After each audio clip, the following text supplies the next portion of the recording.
Baik, assalamualaikum warahmatullahi wabarakatuh. Ya, bertemu lagi dengan saya, Rifa Salsabila. Pada kesempatan kali ini kita akan belajar berkaitan dengan berkarya seni rupa dua dimensi. Kemudian konsentrasilah sama materi yang akan diajarkan hari ini. Jangan lupa juga kalian catat di buku khusus seni budaya. Jangan dicampur ya. Nah, kemudian di sini nanti ada peta konsep materi berkarya seni rupa dua dimensi yang akan kalian pelajari di sini. Yang pertama adalah nanti ada pengertian karya seni rupa dua dimensi. Yang kedua nanti ada unsur-unsur seni rupa dua dimensi. Yang ketiga medium, bahan, dan teknik. Dan yang keempat ada proses berkarya seni rupa dua dimensi. Saya mohon mulai konsentrasi ya, supaya nanti kalian memahami apa yang akan disampaikan. Seperti itu. Baik, langsung saja ke materi yang pertama ya. Yang A adalah pengertian seni rupa. Yang jelas seni rupa dua dimensi. Sebelum kita masuk ke apa itu pengertian seni rupa dua dimensi, kita harus tahu dulu nih, apa sih seni itu?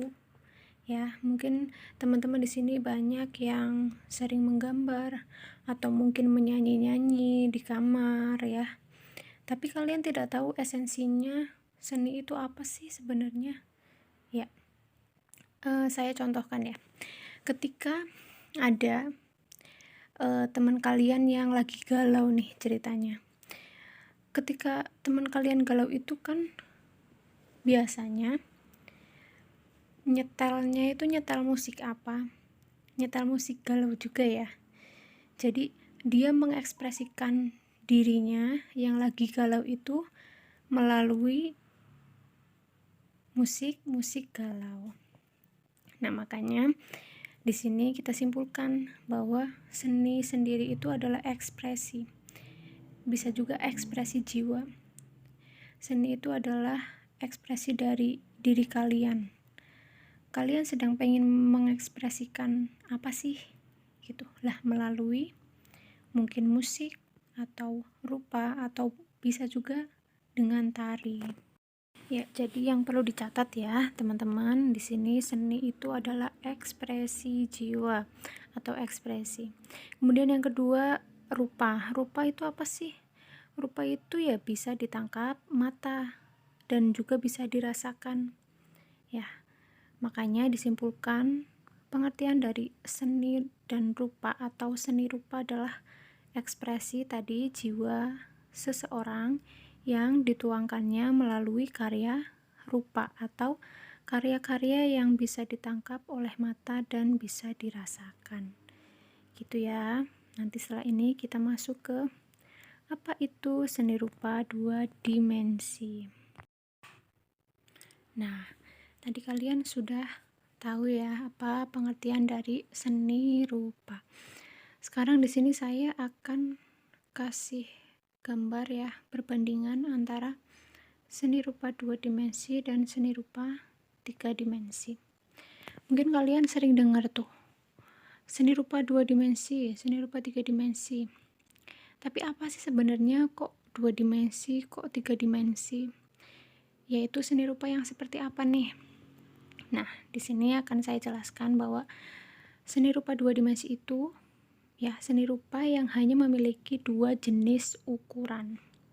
Ukurannya apa? Panjang dan lebar. Contohnya adalah foto, kemudian kalender kayak gitu. Jadi yang tidak mempunyai ketebalan atau tidak mempunyai ruang ya, itu seni rupa dua dimensi. Kemudian seni rupa dua dimensi itu hanya bisa dilihat dari satu arah aja. Mana satu arahnya? Yaitu depan. Foto kan hanya bisa dilihat dari depan.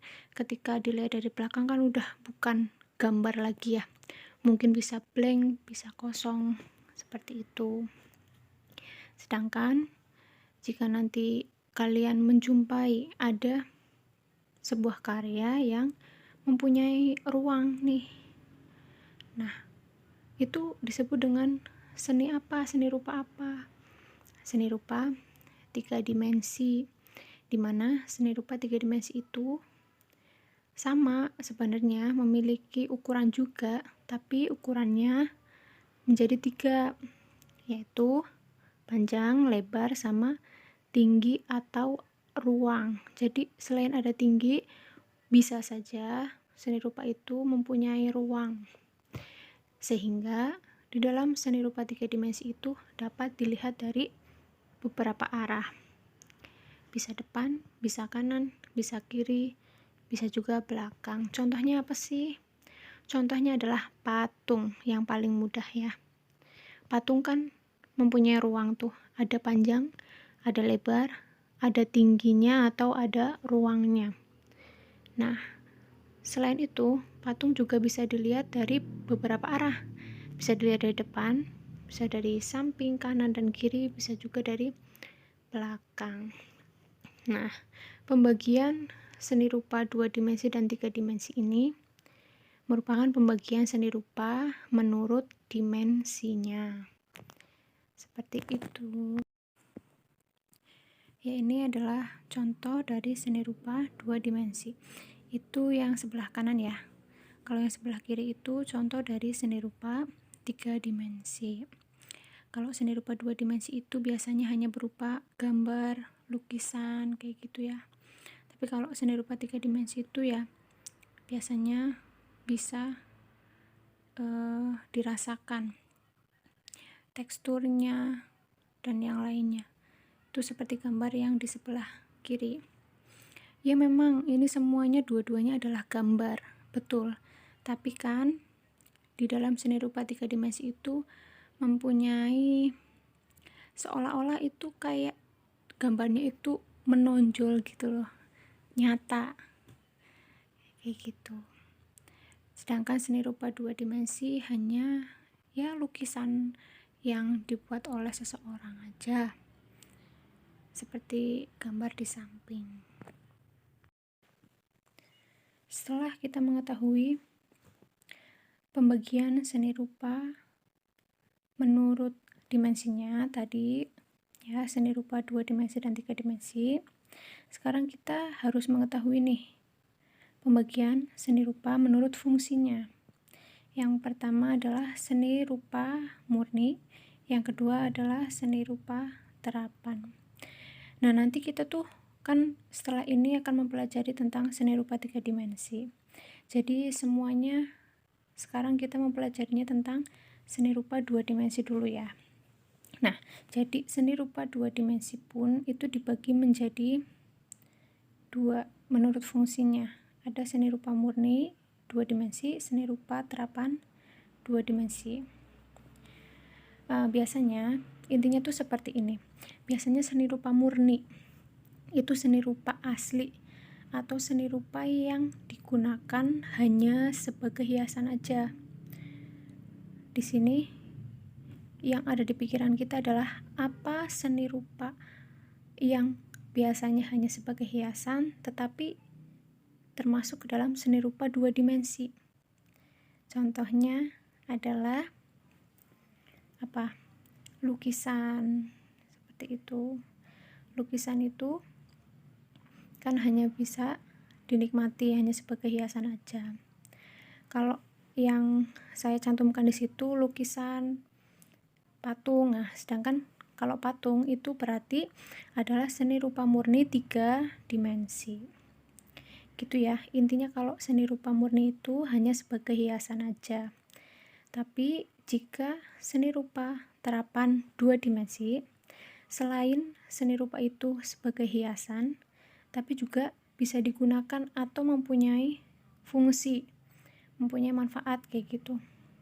Nah, kalau 2 dimensi itu, seni rupa terapan 2 dimensi contohnya adalah kalender, poster, seperti itu. Kenapa kok kalender dan poster? Kalender itu kan selain biasanya sebagai hiasan di rumah, tapi juga kan mempunyai fungsi nih, ya kan? Mempunyai fungsi sebagai apa? Pengingat tanggal gitu. terus poster, yang akan mempunyai fungsi untuk menyebarkan berita-berita. Nah, di sini yang tercantum adalah hasil kerajinan seperti tampah sapu. Nah, jika tampah sapu itu kan sudah masuknya ke 3 dimensi karena bisa dilihat dari berbagai arah ya. Oke, saya kira kalian memahami itu. Seni rupa 2 dimensi, seni rupa 3 dimensi. Menurut fungsinya ada seni rupa murni dan seni rupa terapan. Nah, setelah itu kita ini ada unsur-unsur seni rupa 2 dimensi. Yang pertama adalah garis. Yang kedua adalah raut. Yang ketiga ruang. Yang keempat tekstur. Yang kelima warna, dan yang keenam adalah gelap terang. Nanti bergantian dengan ini saya akan jelaskan satu persatu ya. Yang pertama ada garis. Garis itu adalah unsur fisik yang mendasar yang penting dalam mewujudkan sebuah karya seni rupa yang ingin kalian buat. Nah, dimana garis ini kan beda-beda tuh, ada yang arahnya ke depan, atau ada yang horizontal, ada yang vertikal, ada yang panjang, ada yang pendek, ada yang melengkung, dan yang lainnya. Tuh, garis itu juga bisa kalian gunakan untuk mengkomunikasikan ide-ide apa di dalam pikiran kalian dan untuk mengekspresikan diri kalian.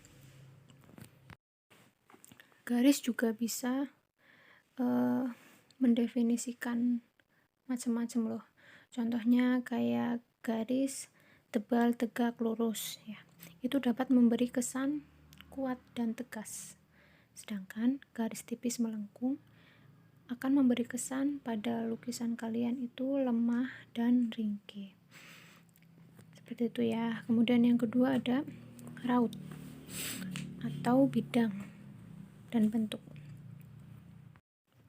Yang ketiga adalah ruang, bidang, dan bentuk, yaitu adalah unsur ruang ini dari rupa adalah yang merupakan unsur yang menimbulkan sebuah kesan dimensi dari suatu, dari objek yang ingin kalian buat. Biasanya kalau misalkan kalian menggambar untuk menggambar gitu ya, biasanya kan suatu benda kalian pengen gambar kalian itu seolah-olah ya terlihat nyata gitu. Cenderung misalkan kalian menggambar kamar, bangunan kayak gitu kan, otomatis atau wujud gimana sih caranya supaya kelihatan volume ada ruang di dalam kamar. Nanti di belakang akan saya contohkan, atau mungkin perpustakaan yang dimaksud yang lainnya itu apa yang dimaksud ruang itu. Jadi itu salah satu unsur apa nanti dalam seni rupa di belakang ya, 2 dimensi. Selanjutnya ada yang keempat adalah tekstur. Tekstur itu adalah unsur seni rupa yang menunjukkan kualitas dari suatu permukaan objek. Misalkan contohnya tekstur itu gini, kalian makan jeruk, ada beberapa jeruk. Nah, dari kulit jeruk yang satu dengan yang lainnya otomatis kan berbeda teksturnya tuh. Ada yang halus atau ada yang lebih mengerut. Nah, itu adalah tekstur. Tekstur itu apa yang bisa kita pegang. Seperti itu ya, kurang lebihnya. Tadi kan katanya Bu, tekstur itu apa yang bisa kita raba, kita pegang. Ya, itu kalau di seni rupa 3 dimensi. Tapi kalau di seni rupa 2 dimensi berarti bagaimana kalian membuat kesan kalau gambar kalian itu mempunyai tekstur. Nah, itu yang nantinya lebih sulit ya. Nanti kita mempelajari itu lebih jauh lagi. Kemudian yang kelima ada warna. Warna itu adalah unsur rupa yang paling menarik perhatian. Kenapa? Karena biasanya di gambar-gambar kalian itu kalau warnanya mencolok kan biasanya lebih menarik tuh. Kalian lebih kelihatan kayak gitu. Nah, warna itu kan juga mempunyai kelompok-kelompok ya. Ada yang paling familiar yang kalian harus ketahui adalah warna primer, yaitu adalah warna merah, kuning, dan warna biru. Yang lainnya berarti yang selain warna itu adalah warna-warna sekunder, warna-warna campuran gitu ya. Yang terakhir nomor 6 ada gelap dan terang. Jadi unsur gelap dan terang ini pada karya seni rupa itu karena adanya perbedaan intensitas cahaya yang jatuh pada permukaan benda yang kalian gambar. Misalkan dulu kalian ketika SD itu sering gambar pegunungan, kemudian ada mataharinya gitu ya. Nah, biasanya benda atau gambar yang kalian gambar itu yang lebih banyak kena cahaya itu di mana? Ketika mataharinya di tengah, berarti kan yang lebih banyak kena cahaya dia juga di tengah, kayak gitu. Itu adalah unsur gelap dan terang. Berikut penjelasan lebih lanjut mengenai unsur-unsur seni rupa 2 dimensi. Yang tadi itu ada 6 ya, bisa kalian simak pengertiannya agar lebih jelas lagi.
Lanjut, di sini ada komposisi.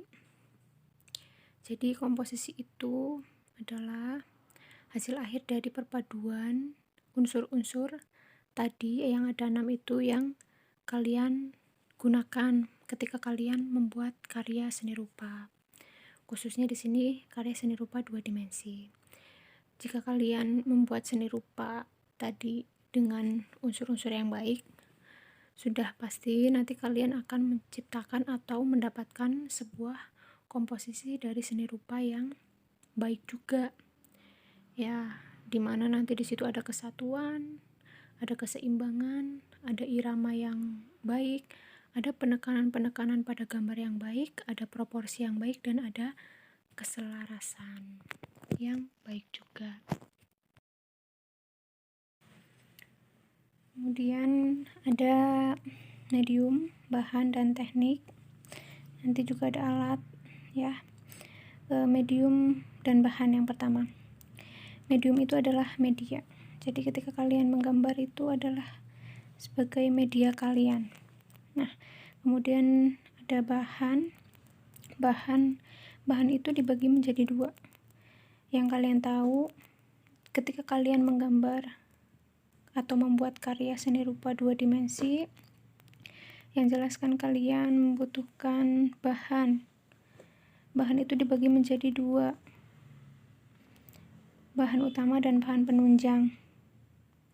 Bahan itu ya adalah suatu yang ketika dipakai langsung habis. Contohnya adalah misalkan kalian menggambar dengan kanvas. Kanvas itu kan kalian gunakan gambar dengan satu gambar ya, dengan satu karya. Tidak mungkin ketika kalian sudah membuat karya dengan kanvas tersebut, kemudian kalian membuat dengan kanvas itu lagi. Pasti kan harus ganti kanvas kan. Nah, itu berarti bahan utamanya. Nah, bahan penunjang adalah untuk memperindah atau sebagai penunjang dari bahan utama tadi. Kanvas kan nggak mungkin cuma kanvas biasa kayak gitu. Nah, itu kan harus ada penunjangnya. Penunjangnya adalah kayu di sampingnya itu ya. Jadi bahan utamanya itu adalah bahan sekali pakai berupa kanvas. Bahan penunjangnya adalah bingkai dari kanvas tersebut gitu ya.